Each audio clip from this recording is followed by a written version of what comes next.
Yo, what's up guys? It's your boy Raskatron and welcome back to another episode on the Isekai realm. I know it's been a while, but as you can see I've been working hard in the background. I've collected all these heads and I used some charge creepers to get them. The idea is to become allies with the Illager rebels, so we're going to sell these on the rebel isles. I think this should be enough. Anyways, right now I'm waiting for Ryan because he said he wanted to talk about something. Wonder what it's about. Oh, Hey Raskachan, hey Ryan. it's been a while, hasn't it? Yeah, I've been busy collecting some rare items. I see you've been busy collecting some mob heads over here. It must have taken you quite some time for you to get all of these, right? But anyway, I came here because I wanted to talk about all the pillager captains that you have in boats over there. I would like, if you can follow me this way, I would like to make a deal with you regarding this. Wait, hello? Over here. Oh, okay. So these captains over here, I want them because I need to do reads to get emeralds to buy books. So I have this shulker box here with some rare goods that I know you'd be interested in selling on your ship, like these Nautilus shells, which would go well with the hearts of the sea that I gave you last time. And please tell me this would be a good deal enough for me. Of course. Okay, perfect. All right, so these are now mine. But I remember too that you also have some in this direction as well. So I'd like to also make a deal with you regarding this amount over here. These ones are ones that I captured myself because I used to stay at your wool farm a lot, and I would like to know if it's okay for me to take them as well. Yup, you can take them. Oh yes, okay, perfect. So at your wool farm, if you follow me this way, I actually did a little storage system over here for you. So that what just all right. So as I was saying, the chest that was here was not enough to store all the wool, so I built a storage system below here. You can already see a ladder here. Follow me down here, please. Since we are very close allies who share a lot of resources with each other, I decided to do this redstone automatic sorter system here for every color of wool that exists. So not only will these be organized at all times, you will have enough space for each of them to be stored in. So what do you think, Raskan? Didn't this use a lot of your resources? Yes, it did, but it's for both of us, right? So that we can use. And since you're always at your base, this area will be loaded and the sheep will continuously be sheared, and that would give me enough resources. What? That would give me enough resources for me to collect for my map arts, because you know I love doing those, right? Alright, so the next thing is I've noticed you've been collecting these mob heads here. There's one type missing, and I came prepared for that as well because I'm not going to accept all of those pillagers and not give you stuff that have value, right? So these dragon heads right here, I brought with me so that I can give you for the pillagers, right? So I'm assuming you're going to sell these somewhere, yes? Yeah, I already have plans for it. So those dragon heads right there will be what I will trade for the pillagers on this side of your frozen ocean. Well, thank you very much for making these transactions very easy, my friend. I guess I'll see you around next time, okay? Alright then, no problem. Bye, Rain. Bye. So that went way better than I expected. We even got 3 dragon heads. To be honest, I completely forgot those even existed. Surely offering those to the rebels would strengthen our relationship with them. Now it's time to stock our ship with these rare items on officially open shop. Up there is where we will have the chests with the items that we want to sell. And our most rare and valuable item will be the Heart of the Sea. And second to that are these Nautilus shells, which you can combine with the Heart of the Sea to make a conduit. Fortunately, the job is made much easier since Rian gave us the shulker box with items to sell. We did get a lot of ink sacks as well. I decided to sell the Nautilus shells by stacks of 8 since that's the amount that it takes to make a conduit. I'll do it this way to start out, but if I see if it's not working, then I'll change it in the future. Alright, there we go. I'll stock up on some more sea turtle eggs. So far, the only person that has bought was Monstrosity when Rain was selling them. And of course, I was always in charge of sea pickles, so let's put some more in here. And next we have the stacks of ink sacks that Rain gave me. I actually had none before, so this definitely saves me a lot of work. Ink sacks will definitely rake in some blue boys. And finally, we have the Heart of the Sea, which will be selling for 12 diamonds. These will be the rarest items that I have here on this ship. These are so rare that I'm surprised that Rain let them go so easily. So now we officially have for sale ink sacks, sea pickles, sea turtle eggs, Nautilus shells, and lastly, Heart of the Sea. And now I officially have 2 shops here on Spawn Island, with the first being my potion shop. But there's one thing left to do to make it complete, and that's to give it a name. So we're going to put a sign here with the name of the shop on it, but I don't know what to call it yet, so I'm looking forward to hearing suggestions from you guys. I thought I was done, but I just realized that there's no way for people without an elytra to come to the ship. So what I'm going to do is build a bridge using these campfires. I'm going to be taking out the fire with a shovel, and then I'll just build them across like this. This is going to take longer than I expected. Alright, we're done with the bridge. So now people who want to cross over from the shore can swim across the sea to the ladder over here on Captain Crunch's ship. And then they make their way across the deck, head over to the bridge, and then you climb over this ladder over here. And then you can make your purchases at the best shop here on Spawn Island. Accessibility is important, and we here at whatever this shop is going to be called care about that. So of course we'll have an ender chest to get them blue boys out. I think I've spent too much time here as it is, so now it's time to move on to other things. I noticed recently that there has been some improvements to the beach house, and I think it looks really nice. I think it's Rain that did it. He's finally done some interiors as well. I like it a lot. And it looks like he made it functional as well with all these workstations.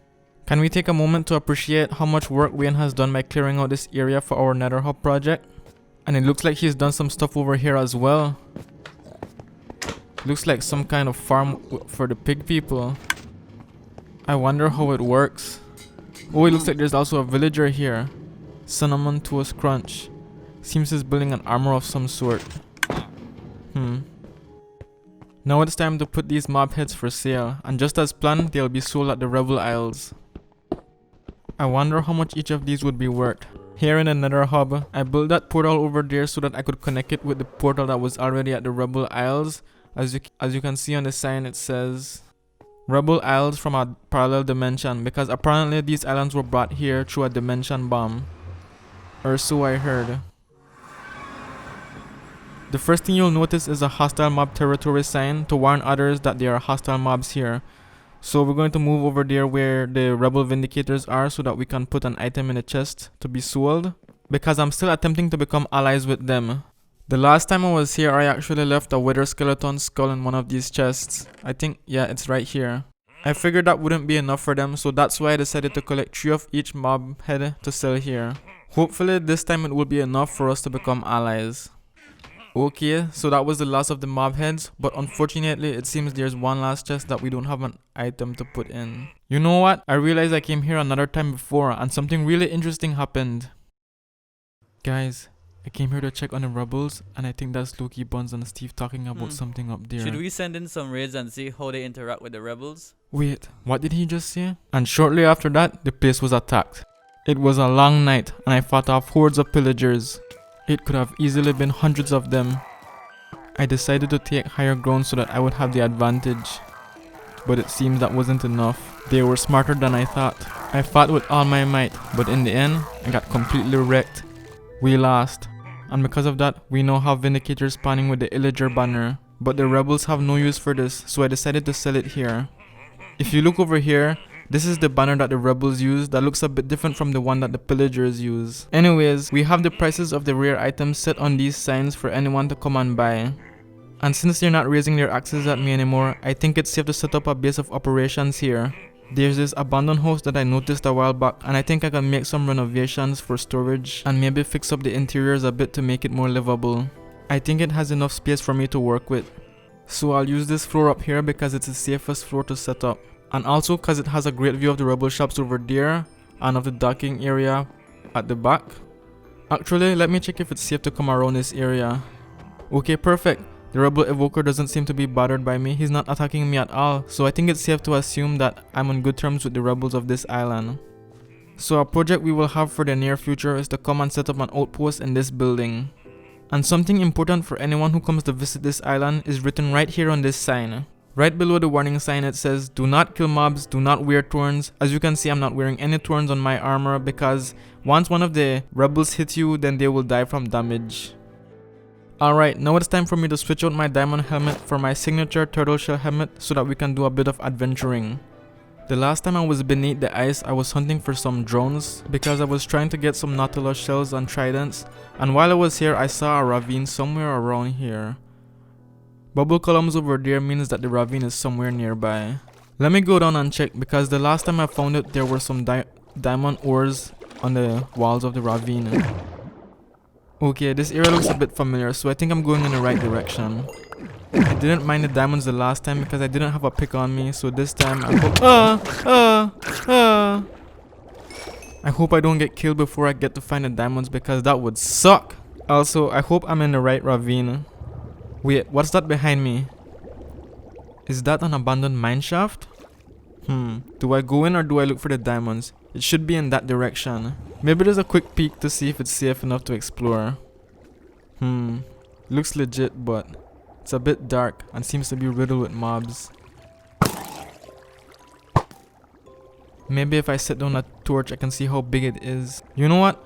Let me get the diamond ore first, then we can come back to explore this mineshaft. There it is. There it is. Come here, you. Wait, that's it? That can't be all I came here for. Well, at least I got 3 diamonds, I guess. There really are no more diamond ores left here. Well, better luck in a mineshaft. Alright, where do we start? There is a chance we can find diamonds in minecart chests. And there is a chance we can find exposed diamond ores on the walls of the mineshaft. Hopefully we can get lucky this time around. The question is, where do we start?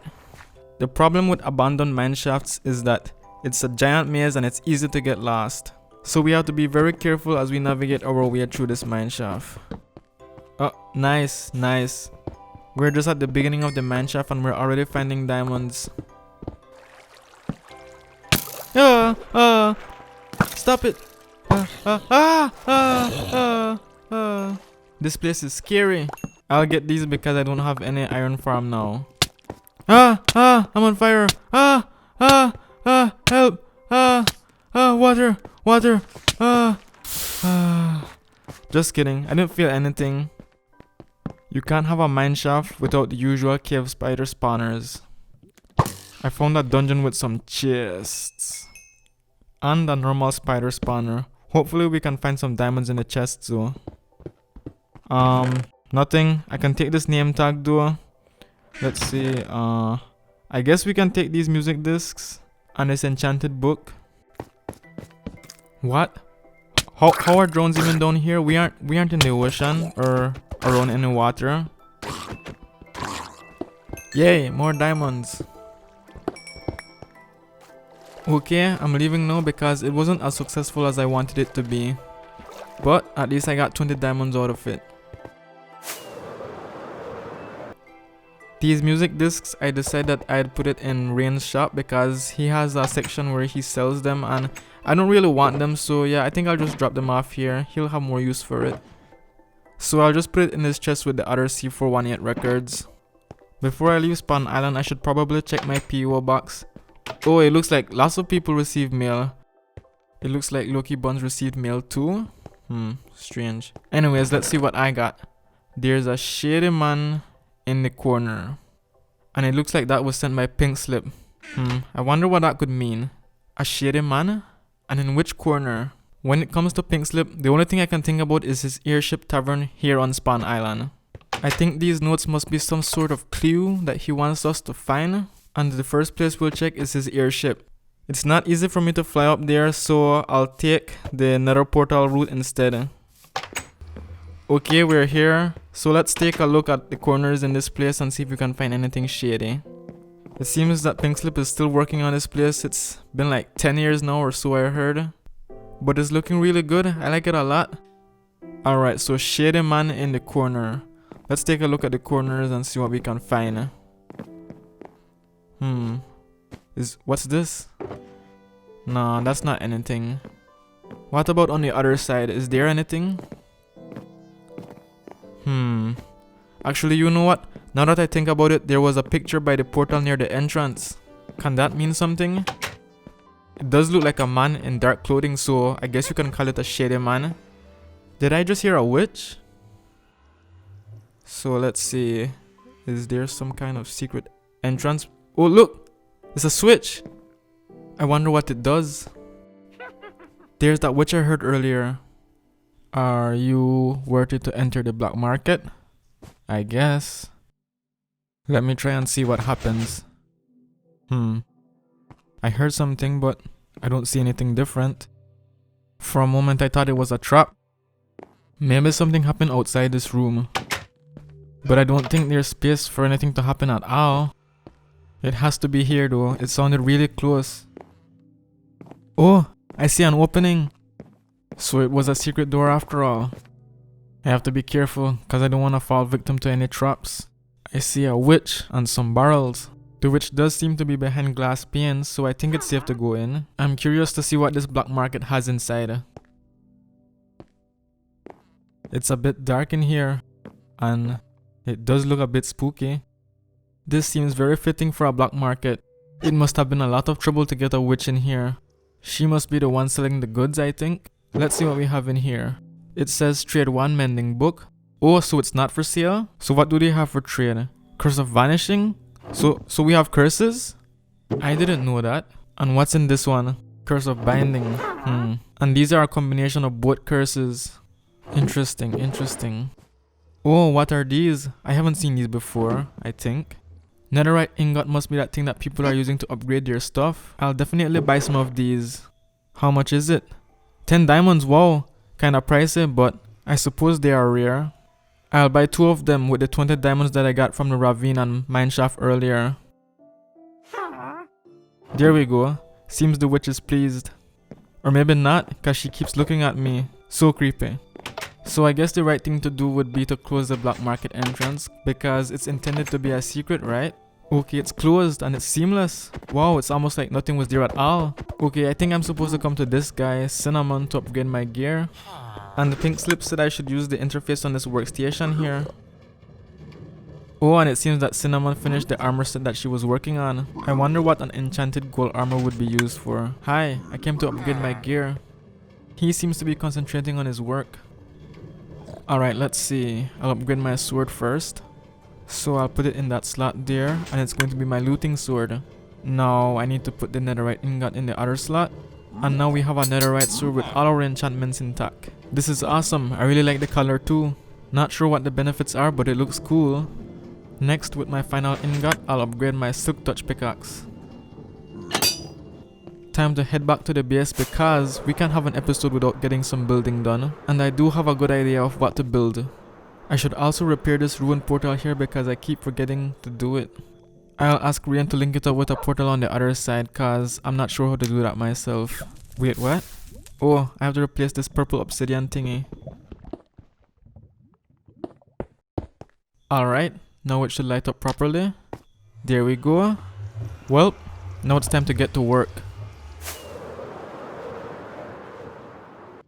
So the ideas I have for my base is to continuously expand outwards. As you can see, I started to mark out an area with leaves. It's going to be a bigger build than I usually do, so it's going to require a bigger platform. I'm going to start out with a 60 by 60 perimeter, and if it needs to be expanded then I'll do that. But for you to get an idea of how big this is, let's see how this looks from above. I'm going to have to fill out that entire area with sand terracotta, and that's just the platform. So with that said, let's jump straight into a time lapse.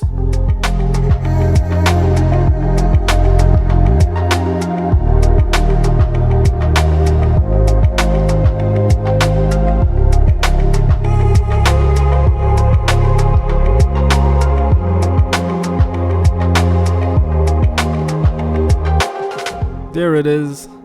There it is. This took me an entire hour to do because I ran out of resources halfway through and I had to go back. But now we have the platform to finally start building the build we actually want to build. Let's jump right back into that time lapse.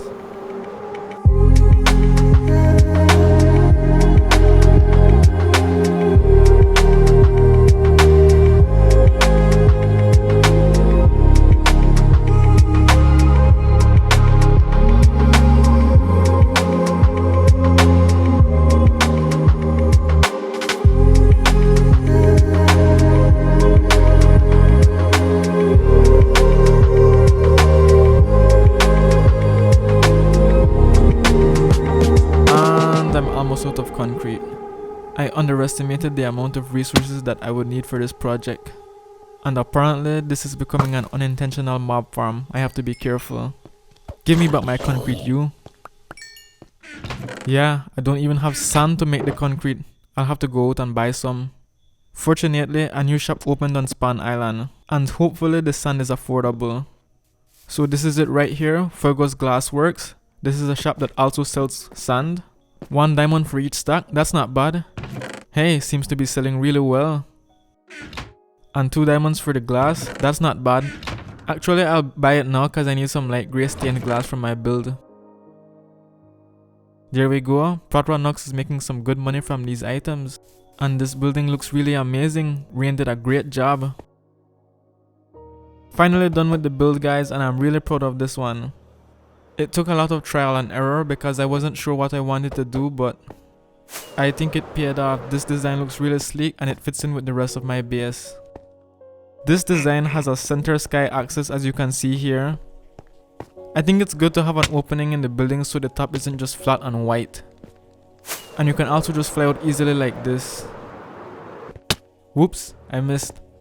Anyways, as you can see over here, we have some trees added around one of the cylinder farm areas. This is what I had intended from the very beginning, that's why I left some grassy areas around the buildings.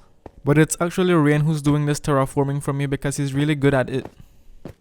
I think he's over there, yeah, he's over there terraforming the other side. I really like those custom trees.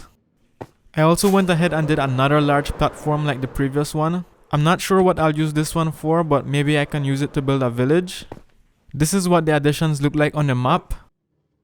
There's so much I can do for my frozen ocean base and I like how it's coming out so far. But anyways guys, that's it from me for this episode. If you guys have any suggestions from me about my base, leave it in the comments below. I'll see you next time.